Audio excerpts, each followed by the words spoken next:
So just a little more clarity around that. MAGA folks are saying that the people with H1B visas are taking their jobs too. Girl, dear MAGA folks, y'all do not qualify for the jobs of the H1B visa people. It's high tech. It's a different tax bracket, honey. You do not qualify for those jobs, girl.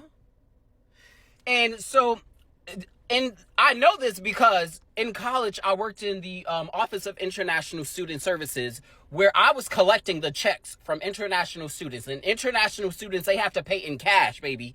The check has to clear before they do anything else. And then afterwards, once you graduate, in the in-between, you look for a job. And then the company that you are going to work for has to sponsor you, which means that company has to pay for you to be here. Y'all don't, MAGA,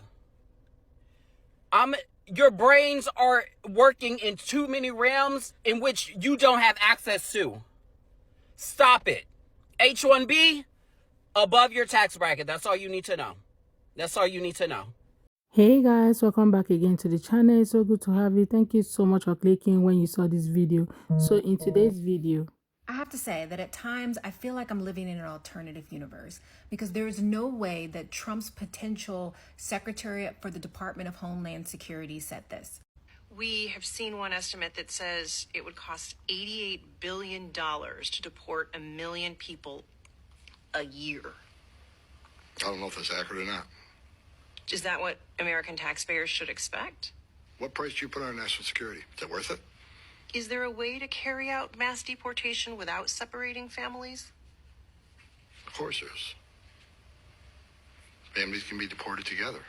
Now, let me be clear. It's not that I don't think that Trump and his cronies have the ability to think like that, but the fact that he felt so blatantly comfortable to say that on national television just days before the election, that he thinks is appropriate that America spends $88 billion a year on mass deportation.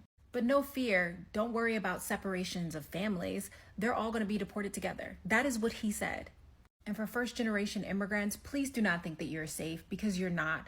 Trump and his cronies believe in abolishing the birthright citizenship, even though Trump is an example of birthright citizenship. Both of his parents were immigrants. Vivek Ramaswamy is going through what I need every immigrant, first-gen and second-gen American to understand very deeply. No matter how much you try to assimilate, no matter how much you try to talk like them, dress like them, move up the corporate ladder, take the bullshit up the ass relentlessly, you are always going to just be another fucking slur to them.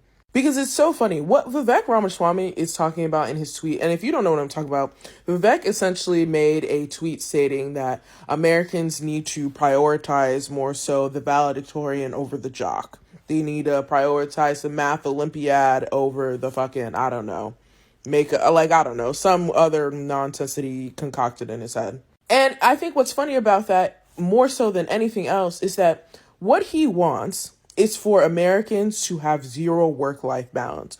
What he is describing, all of these parents who immigrate into the U.S. and give birth to children here or bring children here, and then raise them to have no social life, no social skills, but literally can work for a corporation day in and day out, asking for no time off, no paid leave, no sick leave, none of that. They want you to be a robot. They want you to be another cog in the machine for capitalism. And so many immigrants come to the United States thinking that if they just do that, if they just be the cog in the machine, and all these ungrateful Americans are just being so ungrateful and don't want to work and all that shit, they can just rise up. And very obviously by the fucking slurs that are being hurled at this man, who by all intents and purposes is going to be one of the most powerful people in America, it should be incredibly telling that they never gave a fuck about you. You were always a token and you were going to get spent at some point or another. And I also think it should be more telling to more immigrants that the only thing that people seem to value in you as a human being with complex ideas and thoughts is the work in which you will put into the system. Not who you are, not anything about your culture, not anything about the arts and the creativity that you have, only that you can work in the machine and shut up and not complain about it. That's all they want out of you. And if you can't do that, they are simply going to replace you with somebody else who will. So why on God's green earth are you giving all of your attention, all of your time, all of your capabilities to people who don't care about you in the name of trying to find the American dream? And I say this as somebody who is first gen. I did the bullshit. I got the engineering degree. I wasted away much of my teen years and early adulthood trying to be a part of this fucking system because it felt like that's what I was supposed to do. My parents had immigrated here. They had given up the lives in which they knew to try to give their children whatever they could. And all I ended up seeing out of that was my mother, who was overworked and overrun by the state, who never was promoted, even after getting her master's degree. And I recognized, why the fuck would I bend over backward for a corporation of any fucking kind who is just going to use me as a diversity pick and then throw me away when I'm no longer worth it? I will work as much as I need to get that fucking paycheck and go the fuck home. And if more immigrants understood this, if more first gen, second gen understood this, there wouldn't even need to be this nonsense of sending all these jobs other places and yada yada yada. They are literally just looking for cheaper labor. They are literally using you for cheaper labor because you won't complain. So when you're barely making it by, when you're suffering, when you have no life outside of your job, you have to understand that you're placating to the violent system because you think you're above all these Americans who don't want to work, and they still fucking you over.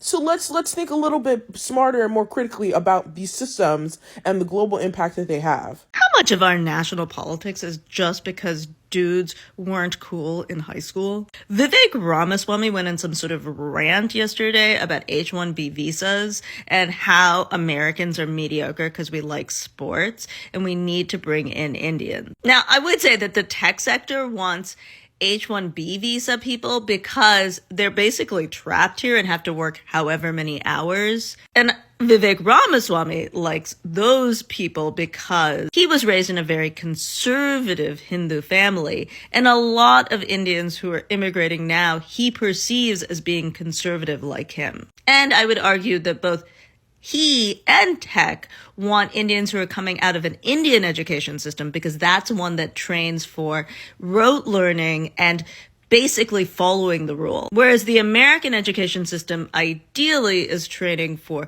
creative thinkers. Many children were left behind though, so that is a little bit harder. But certainly Americans will dissent more than a lot of other workers. Either way, Vivek Ramaswamy went to St. X, one of the most prestigious private schools in Ohio, and it is known for its sports, particularly football. And in listening to the rant, and then people like Steve Bannon being mad because Vivek Ramaswamy was acting like a white guy, right? I mean, that's what Vivek Ramaswamy was doing. He was saying, you are not as good as me, you white people, which Steve Bannon got real mad about because it's only white people who are allowed to say they're the best. And then Elon Musk got in on it. But as I'm reading all of their discourse, all of it is about, I need to be at the top of a cultural hierarchy. And they just all seem like there's something broken inside. Like they didn't get to be cool and they're going to make the rest of us suffer. I think MAGAs actually got exactly what they deserve, right? Because if not, they wouldn't have really voted the way they voted. Now look at what is happening with them, Vivek and Elon Musk. Now every of them is expecting them to do something differently, and they are, in another lane doing something different from what MAGAs expect of them. And the funny part of it is the fact that TP supported them, which they really did not like.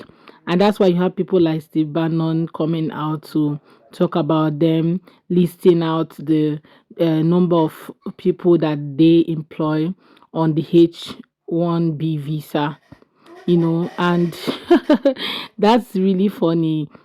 I doubt if any company will want to do that, because if they do that, they're going to MAGAs will go bashing those people, harassing them on social media, wherever they find them and all of that, which no company will want to do that to any of their employee, right? So they'll better keep them a secret. I think in the comment section somebody has said that there was a company that did that and this was exactly what they got. Okay, I don't know what company that is, but it's very important that they just get to know that they did this to themselves. Nobody actually did that to them. Now they're regretting it. They feel like if they had known, they would have listened to what the people on the left was saying, but they didn't just want to listen at the time. And it's quite funny that they are experiencing what they're experiencing too soon, because nobody expected it to happen as quickly as possible. Yes, we expected it to happen, the whole division and all of that, but nobody expected it to happen just few weeks after election and just few weeks before inauguration. This whole thing is very funny, right? But we're just going to see all of this roll. We're just going to see it. Anyway, guys, let me know what your thoughts are in the comment section. Okay, share your thoughts with me in the comment. Let's have that conversation. Please do well to subscribe to my channel if you have not subscribed already, and don't forget to give this video a thumbs up. I hope to see you guys on my next video. Bye guys.